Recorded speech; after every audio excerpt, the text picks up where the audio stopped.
Good morning বন্ধুরা। আজকের আপডেটটি একটু শরীর খারাপ থাকার জন্য দিতে দেরি হয়ে গেল, তার জন্য ক্ষমা প্রার্থী। বন্ধুরা, এই মুহূর্তে যে আপডেটটি বেরিয়ে আসছে সেটা শুনে অবশ্যই আপনারা খুশি হবেন, বিশেষ করে আপনি যদি একজন ভারতীয় হয়ে থাকেন।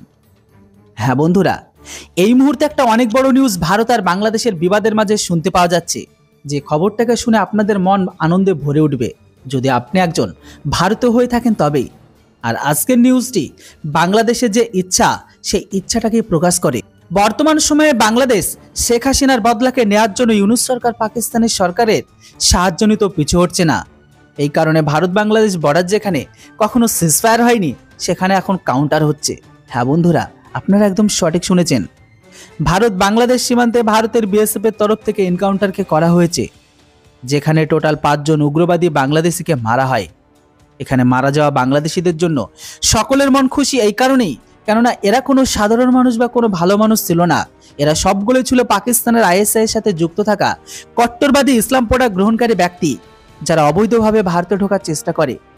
লেটেস্ট মিডিয়া রিপোর্ট অনুসারে পাকিস্তানের খুফিয়া এজেন্সি আইএসআই এটা কখনো চায় না যে ভারত আর বাংলাদেশের মাঝে এখনকার উত্তপ্ত পরিস্থিতি কোনো রকমের যেন কম হোক বা ঠান্ডা হোক। আর এই কারণে তারা বাংলাদেশের কট্টরবাদী সংগঠনকে অস্ত্রের সাথে সাথে পয়সা দিয়েও ভারত বিরোধিতা আরো ভড়কে দিচ্ছে। তো এরই মাঝে কিছু বিদ্রোহী বাংলাদেশি ভারতের সীমানাতে ঢোকার চেষ্টা করে। বলা হচ্ছে টোটালি ছিল 5 জন কট্টরবাদী লোক, যারা পাকিস্তান থেকে ইম্পোর্ট করা অস্ত্রের সাথে ভারতের সীমানাতে ঢোকার চেষ্টা করছিল। যদিও ভারতের সীমানাতে যে সার্ভেলেন্স সিস্টেম আর ক্যামেরাকে লাগানো আছে সেটি নজর থেকে আর বাঁচতে পারেনি। তো যখন বিএসএফ এর জওয়ানরা তাদেরকে ভেতরে ঢুকতে দেখে, তো তখনই তারা তৎক্ষণাৎ তাদেরকে পজিশন নিয়ে তাদেরকে থামানোর চেষ্টা করে। তারপরে কিন্তু তারা থামেনি, কেননা এই সমস্ত উগ্রবাদীগুলো তাদের কাছে অস্ত্রের সাথে যুক্ত ছিল।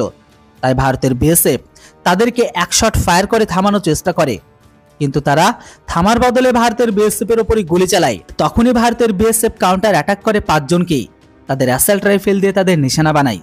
কিন্তু এদেরকে মারা যাবার পরে যখন এদেরকে তল্লাশি নেওয়া হয়, তখন এদের কাছে থেকে বেশিরভাগ অস্ত্র মেড ইন পাকিস্তান ছিল।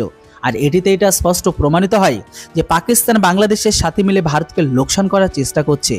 তবে এটা সত্যি লক্ষ্য করার বিষয় যে পাকিস্তান বাংলাদেশের ভেতরে অত্যাচার করছে, সেই বাংলাদেশ পাকিস্তানের সাথে মিলে ভারতের উপর হামলা করার প্ল্যান করছে।